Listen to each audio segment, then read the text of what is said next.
तो दोस्तों, हमारी आज की कहानी की शुरुआत होती है एक अपार्टमेंट को दिखाते हुए जहां पर हम ट्विंस बहनों को देखते हैं। यहाँ पर जोई अपनी बहन एना को डेटिंग प्रोफाइल बनाने में उसकी मदद कर रही होती है और एना को उम्र कम लिखने की भी सलाह देती है। जिसके अगले सीन में हम एना को एक लड़की के साथ डेट करते हुए देखते हैं जिसने अपना नाम प्रोफाइल पर कस डाला था, लेकिन इस लड़के का रियल नेम निक होता है। जहां पर एना उसे पूछती है कि क्या तुम वाकई में सिंगल हो, और यहाँ पर वह एना को भरोसा दिलाता है कि वाइट टाइम उसके साथ रहेगा, कभी उसका साथ छोड़कर नहीं जाएगा। अब डिनर करने के बाद निक एना को अपने साथ क्लब लेकर जाता है, लेकिन जब एना की नजर जोई पर पड़ती है तो हैरान रह जाती है क्योंकि जोई इस वक्त इन दोनों पर नजर रख रही थी। अब हम देखते हैं इस पार्टी में जाने के बाद निक और एना एक दूसरे को किस करते हैं और काफी ज्यादा रोमांस करते हैं और बस यही से इनके रिलेशन शुरू हो जाते हैं। अब जब दोनों बहनें सुबह के टाइम साथ में होती है तब एना जुई से पूछती है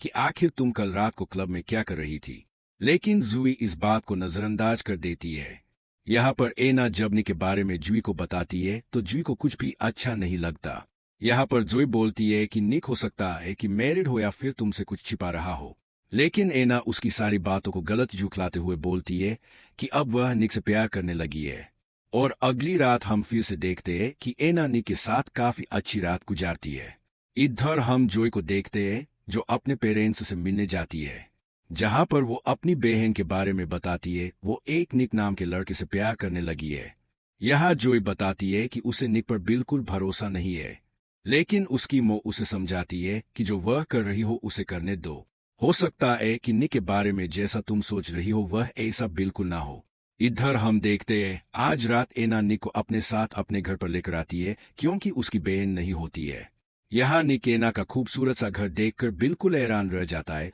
और आज रात यह दोनों यही पर घमासान रोमांस करते हैं और आज रात इस दौरान यह दोनों एक दूसरे से भरपूर प्यार का इजहार करते हैं। अगली सुबह हम देखते हैं जब निक की नजर एना और उसकी बहन की परी तस्वीर पर पड़ती है तो थोड़ा शॉक्ड हो जाता है क्योंकि उसे पता नहीं था कि एना की ट्विन सिस्टर भी है। अब यहाँ पर एना आकर अपनी बहन के बारे में बताती है कि जुई पहले नशे की आदी थी और उसका पास काफी डांक रहा है, इसीलिए मैं उसे अब अपने साथ उसी घर में रखती हूँ। अब अगले सीन में हम देखते हैं निक एना को अपने साथ ले जाता है अपनी मोम के पास जो कैंसर से पीड़ित थी, लेकिन अपने बेटे की खुशी ना छीनने की वजह से उसके सामने अपनी तकलीफों को जाहिर नहीं करती। यहाँ पर हम देखते हैं कि एना निक के मॉम को सिर्फ अपने दोस्त बताती है और जब यह दोनों हॉस्पिटल से बाहर निकलते हैं तो निक यहाँ पर एना को प्रपोज कर देता है और एना ना को सोचते हुए बिल्कुल एक्सेप्ट कर लेती है और यहाँ पर ये दोनों फिर से एक जोरदार किस करते हैं। लेकिन तब तक निक की बहन रेबिका यहाँ पर आ जाती है। तब यहाँ पर निक एना को उसके बारे में सब कुछ बताता है।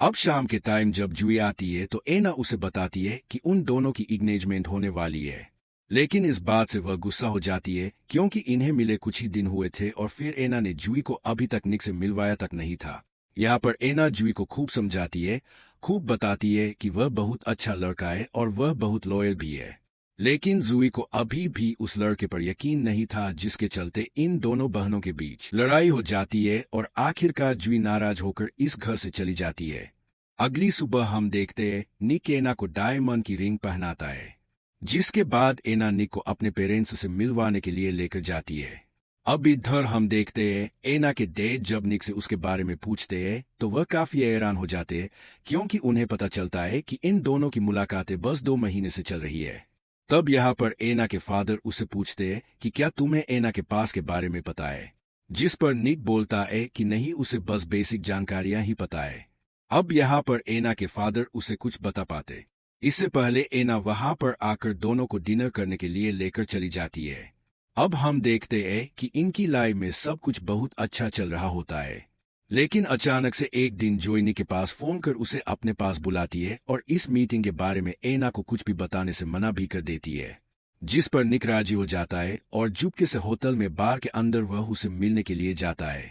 यहाँ पर वो जुई की खूबसूरती देखकर हैरान हो जाता है और उसे निहारने लगता है और इसी बीच जुई निक को सेड्यूस करने की काफी कोशिश करती है और इसके साथ साथ उसके पास से रिलेटेड सवाल भी पूछती है और उसकी इन बातों से निक थोड़ा अनकंफर्टेबल फील करता है। तब यहाँ पर जोई उसे बताती है कि मैं तुम्हें यहाँ पर इसलिए बुलाई हूँ कि मैं जानना चाहती हूँ तुम मेरी बहन को खुश रख सकते हो या फिर नहीं, क्योंकि एना की एक शादी और भी हुई थी जो काफी ज्यादा बेकार थी। अब निक यह बात सुनकर बिल्कुल शॉक्ड हो जाता है क्योंकि एना ने उसे इस पहली शादी के बारे में से कुछ नहीं बताया था। अब इसी वजह से निक जुई से इस बारे में और भी ज्यादा पूछताछ करने लगता है। जाते वक्त जुई निक को एक होटल के कमरे में आने के लिए कहती है। अब जुई के जाने के बाद निक बिल्कुल सोच में पड़ जाता है और काफी देर सोच विचार करने के बाद उसे जुई की खूबसूरती इस कदर भा जाती है कि वह उसके बताए हुए होटल के कमरे में पहुंच ही जाता है। रूम के अंदर दाखिल होते ही जुई उसे ड्रिंक ऑफर करती है और दोनों एक दूसरे के साथ ड्रिंक करते हैं और कुछ ही क्षण में यहाँ पर निक जुई के काफी करीब आ जाता है और यह दोनों अब मिलकर रोमांटिक मोमेंट्स एंजॉय करते हैं और अब यहीं से इनका फिर रिलेशन शुरू हो जाता है।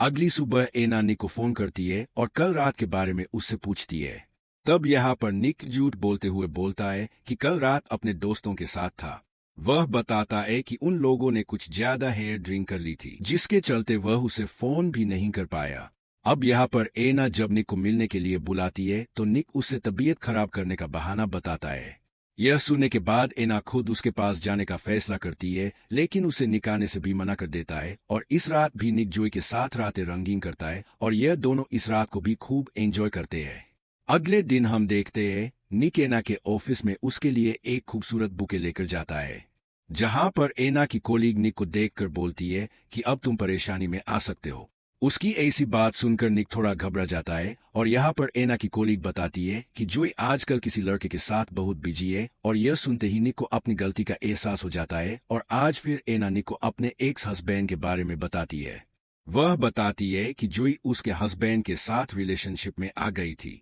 इसी वजह से मैंने अपने हस्बैंड को छोड़ दिया। यह सुनकर निक बिल्कुल शॉक्ड हो जाता है और वह एना से पूछता है कि क्या तुमने जुई को माफ कर दिया, जिस पर रेना बोलती है कि हाँ मैंने अपनी बहन को माफ कर दिया क्योंकि वह बताती है कि उस वक्त मेरी बहन की मेंटल कंडीशन कुछ ठीक नहीं थी। अगले दिन हम देखते हैं कि एना अपनी शादी के ड्रेस पसंद करने के लिए जाती है, जहां पर जुई भी आती है। जुई को एना का वेडिंग गाउन बिल्कुल भी पसंद नहीं आता, इसीलिए वह उसे अपनी पसंद का गाउन पहनने को बोलती है, लेकिन एना को वह गाउन काफी ज्यादा अनकंफर्टेबल लगता है, इसीलिए वह उसे पहनने से मना कर देती है। इधर हम देखते हैं एना अपनी शादी के कामों को लेकर काफी ज्यादा बिजी होती है और इसी का फायदा उठाकर उसकी बहन जुई निक के साथ रातें रंगीन करती रहती है। अब यहाँ पर एना और जुई के बीच फन से निक को अपना काम करने का फुर्सत नहीं मिल पाता था और यह बात उसका कोलीग भी नोटिस करता है। अब हम देखते हैं अगली रात जब फिर से जुई निक से मिलने जाती है तो निक को आज बहुत बुरा फील हो रहा था, जिसके चलते वो जुई से बोलता है कि वह उसे रिश्ता खत्म करना चाहता है।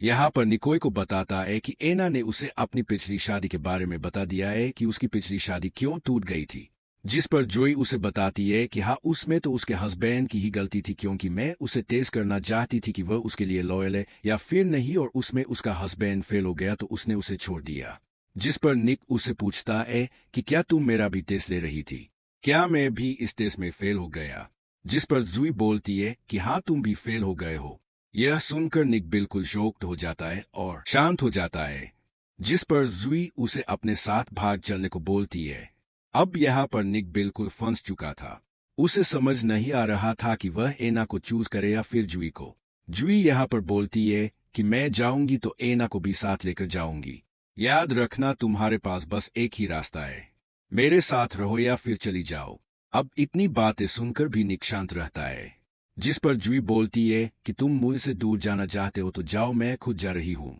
और यहाँ पर यह दोनों ब्रेकअप कर लेते हैं। अगले दिन रेविका एना की माँ से मिलने के लिए जाती है और उन दोनों बहनों के बैकग्राउंड के बारे में पूछती है, जिस पर उसकी मॉम बताती है कि एना तो बिल्कुल शांत स्वभाव की है लेकिन जुई थोड़ा अजीब तरह की लड़की है। अब हम देखते हैं वह सीधा जाकर एना से मिलती है, जिसके बाद एना वी को फोन करती है और उसे सीधा ब्रेकअप कर लेती है क्योंकि एना को पता चल चुका था कि निक ने उसे धोखा दिया है। यह सुनने के बाद निक काफी परेशान होता है और एना के सीधा अपार्टमेंट में पहुंच जाता है और वहां पहुंचने के बाद उसे एना की डेड बॉडी मिलती है और तभी निक के बिस्तर पर कोई अटैक करके उसे गिरा देता है। निक की जब आंखें खुलती है तो उसके सामने एक बॉडी पड़ी होती है जो कारपेट में लपेटी हुई होती है और उस कारपेट के अंदर कोई और नहीं बल्कि एना ही थी और जुई वहां टेबल के पास खड़ी थी। यहाँ पर जुई निक को शांत रहने के लिए कहती है। तब निक से पूछता है कि आखिर तुम यह सब क्यों कर रही हो, जिस पर जुई बताती है कि तुमने ही सब कुछ खत्म करने को कहा था। अब निक पुलिस को फोन करने को बोलता है, लेकिन जुई उसे बताती है कि इसकी मौत का इल्जाम तुम्हारे ही सर पर जाने वाला है, क्योंकि एना का डीएनए तुम्हारी जैकेट और तुम्हारी बॉडी पर है। इसलिए जो मैं बोलती हूँ तुम्हें वही करना चाहिए। अब निक ना चाहते हुए भी एना की बॉडी को घर के अंदर ही जलाकर सबूतों को नष्ट कर देता है। अब अगली सुबह जब निक की आंखें खुलती है तो वह घर के अंदर जब जाता है तो वह देखता है कि जुई बिल्कुल एना की तरह ही अपना गेटअप बनाकर उसकी स्टाइल में बैठी है और वह एंगेजमेंट की रिंग भी उसके हाथों में पहनी हुई है। निक को अपनी गलती का एहसास होता है, जिसके लिए वह सब कुछ सच सच बताने के लिए उसके घर पर जाता है, जहां पर वे नानर की डेट के बारे में उसके डैड डेविड को बताता है। लेकिन यहाँ पर उसके डैड बताते हैं कि जुई की डेट तो 3 साल पहले ही हो चुकी है। उसने ब्रेकअप के बाद ही अपनी जान दे दी थी, जिसके बाद से एना को जुई के इल्यूजन्स आने लगे थे और अब वह खुद को जुई समझने लगी थी। यहाँ पर डेविड जुई की मरने वाले दिन की फोटो भी दिखाता है और वह बताता है कि मैं जुई को एना की लाइफ से निकालने के लिए उसे हमेशा यही फोटो दिखाता हूँ। यानी एना खुद अपनी और जुई की लाइफ जी रही थी। अब यहाँ पर हमें पता चलता है कि निक के सामने जो डेड बॉडी पड़ी थी वह असल में एक ड्रामा था जो एना ने ही रचाया था, और फिर किसी व्यक्ति ने उस पर अटैक किया और जब उसको होश आया तो सामने एना जुई बनकर उसके सामने आती है और कारपेट में जिसकी लाश उसने जलाई वह उसकी ही बहन थी और उसको उसने इसलिए मारा क्योंकि उसे उसकी सच्चाई पता चल चुकी थी और वह निक को सब कुछ बताने के लिए आ रही थी। यह सब कुछ जानने के बाद निक के पैरों तले जमीन खिसक जाती है। अब निक जब यहाँ पर एना को देखता है तो उसे मारने की कोशिश करता है, लेकिन यहाँ पर डेविड एना को बचा लेता है और यहाँ पर एना को बहुत समझाने की कोशिश करता है। लेकिन यहाँ पर एना पागल हो चुकी थी, वह अपने डैड को भी मार देती है और निक को भी मार देती है। लेकिन यहाँ पर कैसे भी करके निक एना को कंट्रोल कर लेता है, लेकिन तब तक एलेक्सी आकर पीछे से वार करती है। निक की जब आंखें खुलती है तो बाहर पुलिस के साथ एना और उसकी मॉम एलेक्सिया खड़ी होती है, जो डेविड की मौत का इल्जाम निक पर लगा रही होती है।